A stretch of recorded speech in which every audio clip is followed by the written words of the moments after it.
Hyderabad NTR stadium అధ్వానంగా మారింది.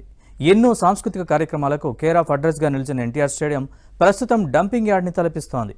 ఓవైపు వాహనాల పార్కింగ్, మరోవైపు చెత్తా చెదారంతో స్టేడియం ఉండటంతో స్థానికులు ఆవేదన వ్యక్తం చేస్తున్నారు.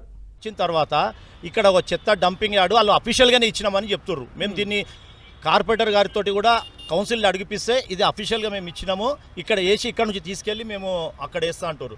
దాంతోపాటు ఎవరు పడితే వాళ్ళ అక్రమ పార్కింగు, ఇక్కడ మొన్న కూడా ఒక చిన్న పాపం తెచ్చి ఎవరో కాల్చి పడేసారు, అది కూడా కేసు నడుస్తుంది. కాబట్టి ఈ పార్కును, ఈ స్టేడియాన్ని, ఎన్టీఆర్ స్టేడియాన్ని శుభ్రపరిచి ఈ ప్రజలకు అందుబాటులో తీసుకొచ్చి పిల్లలు ఈవినింగ్ కనీసం ఒక 5-6 వేల మంది ఆడుకుంటారు. ఉదయం ఒక 5-6 వేల మంది వాకింగ్కి వస్తారు. ఆ వాకింగ్ వచ్చే వాళ్ళు ముక్కుకు బట్ట కట్టుకొని చేయాల్సి వస్తుంది.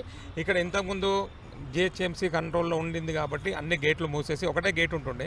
ఆ గేట్ దగ్గర ఒక వాచ్మెన్ ఉంటుండే, ఎవరైనా రావడానికి కూడా ఇబ్బంది ఉంటుండే. ఇప్పుడు అన్ని గేట్స్ ఓపెన్ ఉన్నాయి కాబట్టి అసాంఘిక కార్యక్రమాలు చేసే వాళ్ళు కూడా, తాగడం కూడా అన్ని విచ్చల